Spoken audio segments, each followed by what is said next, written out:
Do you ever just think about what your core memories are and what personality islands they created? Pixar, making the intangible tangible.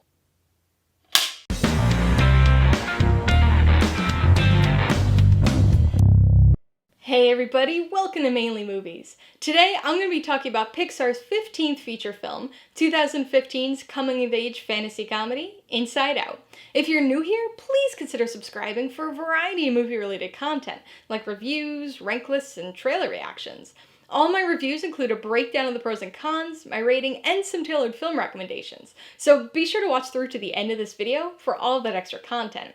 Inside Out stars the vocal talents of Amy Poehler, Phyllis Smith, and Lewis Black, and was directed by Pete Docter. Set immediately after a family move, it tells the story of the inner workings of an 11-year-old girl's mind and the 5 personified emotions who control her thoughts and actions. Ever since the beginning, Pixar movies have explored interesting ideas by posing a what-if question. There have been some notable outliers over the decades, but this what-if question is most often some sort of variant of what if blank had feelings? What if blank was anthropomorphized and capable of higher thought? In the years leading up to Inside Out, Pixar applied this conceptual question over and over again. What if toys had feelings? What if bugs had feelings? Monsters, fish, cars, rodents, robots. They used the same kernel of an idea to craft a number of different stories. It seemed almost inevitable that they would eventually tackle emotion itself in the same way. And 20 years after the release of their first film, they finally did, with Inside Out posing the question, what if feelings had feelings? This particular what-if question is obviously a very fun and meta idea that could yield any number of possible stories. It's also a question that's potentially easy to dismiss as silly or juvenile. What if feelings had feelings? But in spite of how the conceptual question may initially sound, Inside Out is actually one of Pixar's most profound films. And with a filmography like theirs, that's saying something. This is an important, relatable, and multi-layered film. Many of the best movies are ones that grow and change with you as you progress through different stages in your life. The movie itself stays the same, but each time you watch it, you bring new life experiences and perspectives along with you, which change the personal context of what you're watching. The same movie can impact you very differently throughout your life, and Inside Out is one of those movies. Whether you're a kid, a teenager, or an adult, whether you have your own kids or not, this is a movie that you'll be able to connect with on some emotional level, because you have emotions. Simplicity with underlying complexity. This is a concept that applies to almost every aspect of Inside Out. Take the premise, for example. The film is built around the idea that everybody is controlled by 5 basic emotions: joy, sadness, anger, fear, and disgust. These emotions have your best interest in mind, and each take the reins in different circumstances to get you through life and allow you to function on a daily basis. Simple enough, though as anybody with emotions knows, feelings are often a little more complex than that, something that the film explores quite a bit. The story here also follows this simple yet complex pattern. Outside of Riley's mind, in the real world of the film's story, the plot is exceedingly simple and something that many people have experienced. Riley isn't on some grand adventure or going through some huge catastrophic incident. She's just an 11-year-old girl who had to move. She misses her old friends, her old house, her old school, her old life. It's a big change, but a very normal, relatable part of life. Again, simple. Something so simple, in fact, that you might question how they could build an interesting story around it. But the film's able to take that superficial simplicity and dig into some thoughtful and emotionally complex underlying concepts. The human brain is an inherently complex thing. There's still a lot that we don't know about the mind and memory and emotions, but we have figured some things out. We've been able to map out neurological pathways and understand how certain brain functions work on a physiological level. During the production of Inside Out, the filmmakers consulted with a lot of scientists and experts in a variety of brain-related fields, and were able to take many of these difficult concepts and provide us with an easy-to-understand and easy-to-recognize visualization. They took the intangible and made it tangible. As a result, the world building in this film is phenomenal. Unsurprisingly, this aspect of the movie also follows that simple complexity trend. We've got a control panel that the emotions use to determine a person's emotional responses to things. Memories are recorded as orbs that can be stored, recalled, replayed, and even forgotten. Powerful defining memories, known as core memories, form the foundation of your personality, expanding the mind with new islands. So many things are covered and represented in this movie. Long-term memory storage, imagination and reality filters, dreams, the subconscious, even abstract thought. They all have a physical manifestation in the world of Inside Out. There's a lot of humor and creativity on display with this world building, but it's also just fascinating to have a visualization of concepts like this. Equally fascinating are the characters that inhabit this world. Again, simplicity is what initially drives things here. We're introduced to 5 characters within Riley's mind, each defined by and embodying a single emotion. They are constantly looking out for Riley, trying to do what they think is best for her. But these emotions aren't just robotic entities. They each have their own thoughts and ability to show emotion. And this is where things start to get a bit more complex. It's true that each of these emotions are defined by their inherent emotional self and have personalities to match, but they all feel other emotions too. They can all be happy for Riley when something good happens in her life. Anger and fear can sometimes be calm. Disgust can sometimes be content. And joy can be scared and anxious, all in service of Riley. This movie features some impressive animation and a great voice cast, who are not only fitting for their characters, but also bring these emotions to life and make them all memorable, no matter how much or how little screen time they actually have. Joy and sadness get the most screen time and the most to do in the story, so they are ostensibly the main characters, with their adventure across Riley's mind serving as the plot foundation of the movie. Inside Out is a fun and interesting film, but it's also a thematic powerhouse that packs an emotional punch. Almost all Pixar films have very strong layered themes, and a lot of them are coming-of-age stories. But Inside Out might just be the most thematically profound movie they've created so far. This is a film that focuses on emotion, on the things that affect us, how we comport ourselves, what happens when we lose control of our emotions, and when our emotions lose control of us. The film starts off simply, with only 5 base emotions, but anybody watching knows that emotions are more complex than that, especially as we age. Obviously, we're going to be seeing the addition of new emotions in Inside Out 2, but this first film still explores the complexity by acknowledging that, really, multiple emotions control us at any given time, and that multiple emotions can be associated with a single memory. Our emotions have to work together and depend on one another for us to function normally and have relationships with our friends and family. Perhaps most profoundly, Inside Out highlights the necessity of sadness. It's an emotion that we're often told is bad, something to just get over or to push down and hide. But this movie normalizes expressing sadness, and in fact celebrates its existence. Because without sadness, there'd be no joy. We need to be able to experience and express both emotions to be able to feel or fully understand either of them. It probably goes without saying, but Inside Out is a very emotional movie. Pun both intended and not intended. Yes, it focuses on anthropomorphized emotions and how they regulate people's responses to various situations, but this movie is also incredibly good at activating the viewer's emotions.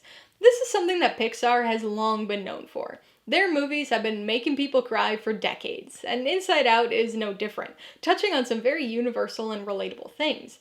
You might not initially see parallels between your life and Riley's. I know I didn't the first time I saw the movie. I never moved as a kid, I didn't play hockey, I never attempted to run away from home, but on my second viewing, I saw those parallels and really connected with the movie. It's true, I never moved away, but I had plenty of friends who did, plenty of people who disappeared from my life, leaving behind blue and purple memory orbs in their wake. I didn't play hockey as a kid, but I played just about every other sport, so I experienced the joy, sadness, anger, fear, and sometimes disgust associated with competition and being part of a team. I never tried to run away from home, but I certainly thought about it on a few occasions. Because of how universal and foundational emotion is to human existence, this is a movie that everybody can connect with in one way or another. Nearly a decade after its release, Inside Out still stands as a top-tier Pixar film. Admittedly, it's a pretty crowded tier, but this movie is just as entertaining and affecting as ever. It's got the fantastic animation and well-balanced blend of humor and heart that we've come to expect from Pixar, not to mention some really creative world building. But the exceptionally relatable relatable way it delivers its story and themes helps to set it apart. Not only can different people from all sorts of different backgrounds relate to and connect with the film in their own unique personal ways, but that connection that each of those individual people have with the movie can evolve over time. And not just can evolve, but is designed to evolve. No matter what, this movie is inextricably linked with our emotions and memory.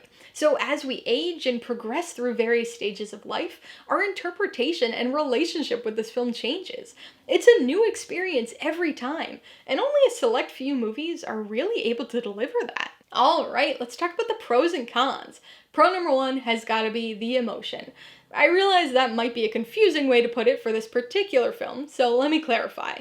I don't mean any one specific emotion character. I mean the overall emotional effect that this movie has on the audience. This is a film that's very hard not to connect with on a deeply personal level. And I'm not just talking about myself here, I'm talking about everybody. Coming of age is a universal experience, as are emotions, and so this movie is extremely relatable. There are moments in this film that hit hard, and like so many other Pixar movies, there's a good chance you're gonna be crying, or at least tearing up at certain points. It's a movie about emotions, but it's also a very emotional movie. The second pro is the themes. This is an aspect that pops up on the pro side for many a Pixar film, but I would argue that Inside Out is one of the most thematically profound movies in the studio's catalog. Like I mentioned with the last pro, there's a lot of relatability and universality here. We all have emotions. We all feel joy and sadness and anger and fear and disgust. And these emotions all combine in different ways to make us who we are. Some people are able to talk about and express feelings and emotions more easily than others, but this film really highlights the importance of understanding and embracing all of our different emotions, including sadness. Not only is this key to understanding ourselves, but it's also foundational to how we interact with others. So this is a movie that's thematically relevant to people of all ages and at all different points in their life. Pro number three is the world building. This is a movie that takes intangible concepts like emotion and memory and the subconscious and makes them tangible. It takes the mind and makes it a physical landscape. The imagination is an actual location. Dreams are manufactured in a brain movie studio. Memories are recorded into orbs that can be replayed or stored in the endless shelves of long-term memory. Personality, thought, even emotional control are all visually represented here. Again, these are all things that are just concepts, and yet they're instantly recognizable as physical manifestations in this movie. A lot of it's humorous and entertaining, some of it's pretty thought-provoking, but all of it's just incredibly fascinating. The world building here feels comprehensive and satisfying, but it's still open-ended enough to make you want to see more, which we'll hopefully get in Inside Out too. On the con side, my only issues are just very minor nitpicks. This is a fun, emotional, quick watch, but there are some pacing issues.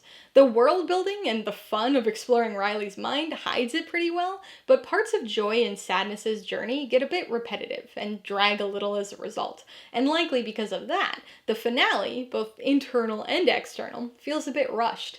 The emotional catharsis is good, but the actual plot beats just happen very suddenly. But again, this is minor and just me picking at minute, fairly inconsequential things that stand out in a not positive way. Before I give you my rating and recommendations, I want to remind you that if you're interested in buying Inside Out or any of the other films I mentioned today, I do have affiliate links for all of them in the description below. I get a small commission from anything you buy using one of my links, so I'd really appreciate it if you'd use them if you're in the market for any of these movies. I'm gonna give Inside Out 4.5 out of 5 paws. Despite its deceptively simple concept and story, this is an endlessly interesting and entertaining movie, boasting excellent world building, extremely relatable themes, and profound emotional complexity. It's a coming-of-age story, but it's one that you can apply to each new stage of your life and appreciate on a new and different level each time. I would recommend Inside Out to just about anybody. It's such a universal and relatable story, so if you've ever felt an emotion in your life, you will find something to connect with here. Don't dismiss this as just an animated movie or something made for kids. This is made for everybody. There are certainly aspects that kids will love, but there are also plenty of things that only adults will understand and appreciate. So I think anybody at any point in their life will be able to enjoy this. but I would especially recommend to watch if you're a young teenager, if you're a college student, or if you're a parent. If you liked Inside Out, I would recommend Soul. This is another Pixar film that aims to take intangible concepts and make them tangible by providing us with a physical representation. This is a more mature film, focusing on an adult character and some very deep and existential concepts, but it is another extremely universal and relatable movie with excellent world building. If you'd like another what-if story featuring anthropomorphized characters with a single unified goal, you should watch Toy Story 3. Context from Toy Story 1 and 2 are needed in this case, but this is another extremely emotional and nostalgic Pixar movie that explores the effects of growing up. And if you'd like to step away from Pixar for a bit, you might want to check out The Lego Movie. This is a fun movie with extensive world building, but ends up being a bit deeper and more profound than you might initially expect, as it digs into themes of identity, individuality, imagination, and self-worth. Alright, a couple questions for you guys. Number 1, have you seen Inside Out? If so, what'd you think of it? And number 2, what movie features your favorite representation of an intangible concept? Be sure to leave your answers in the comments below so we can get a discussion going. Alright, so if you got some enjoyment, insight, or information on this review, I'd appreciate it if you'd hit that like button. And if you haven't done so already, please hit subscribe while you're at it to see more videos like this. Till next time, this has been Alyssa with Mainly Movies, the way life should be.